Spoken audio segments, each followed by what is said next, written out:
আজকে আমাদের শোক জানানোর কোনো ভাষা নেই।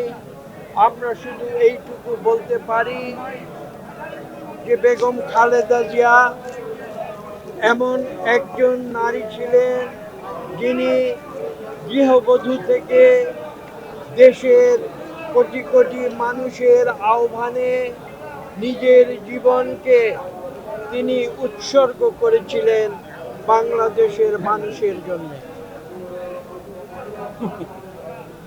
তিনি গণতন্ত্রের জন্য তার জীবনকে উৎসর্গ করেছেন।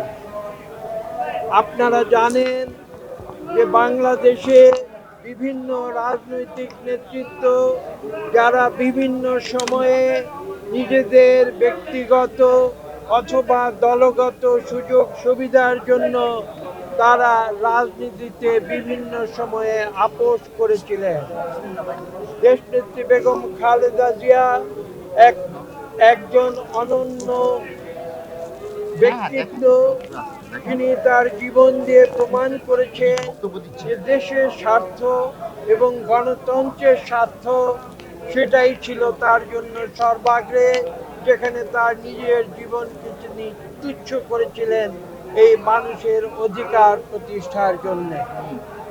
তার রাজনীতির ইতিহাস খুব সংক্ষেপে যদি বলতে হয়, আপনারা 82 সালে শহীদ প্রেসিডেন্ট জিয়াউর রহমানের তিরোধানের পরে লক্ষ্য করেছেন বিএনপির যারা তৎকালীন নেতৃত্ব ছিলেন তারা বেগম খালেদা জিয়াকে একরকম জোর করে রাজপথে নামিয়ে এনেছিলেন তখনকার সেনা শাসন থেকে বাংলাদেশকে মুক্ত করার জন্য।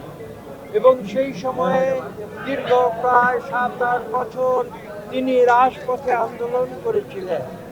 তিনি কোনো শীততাপ নিয়ন্ত্রিত কক্ষে বসে কোনোদিন রাজনীতি করেননি। তিনি জনগণের কাতার থেকে রাজনীতি করেছেন। এবং আপনারা জানেন সেই 80-র দশকে তাকে কিভাবে একটি সামরিক শাসনের হাতে নির্যাতন এবং অত্যাচারের শিকার হতে হয়েছিল। কিন্তু বেগম খালেদা জিয়া থেমে থাকেননি। তিনি সামনের দিকে এগিয়ে গিয়েছেন, জনগণকে সঙ্গে নিয়ে এগিয়ে গিয়েছেন। তার শক্তি ছিল জনগণের শক্তি, বন্দুকের শক্তি নয়। এবং পরবর্তীতে আপনারা দেখেছেন সেই সামরিক শাসনকে হটিয়ে দিয়ে জনগণকে সঙ্গে নিয়ে তিনি দেশে পুনরায় বহুদলীয় গণতন্ত্র ফিরিয়ে এনেছিলেন, পার্লামেন্টারি গণতন্ত্র ফিরিয়ে এনেছিলেন। পরবর্তীতে আবার দেখেছেন 2009 সাল থেকে দীর্ঘ প্রায় 16 বছর তিনি সংগ্রাম করেছেন স্বৈরাচারী আওয়ামী লীগ সরকারের একদলীয় শাসনের বিরুদ্ধে। রাজপথে ছিলেন, সংগ্রাম করেছেন, জনগণের জন্য কথা বলেছেন, গণতন্ত্রের জন্য তার জীবনকে উৎসর্গ করেছেন, কোনোদিন থেমে থাকেন।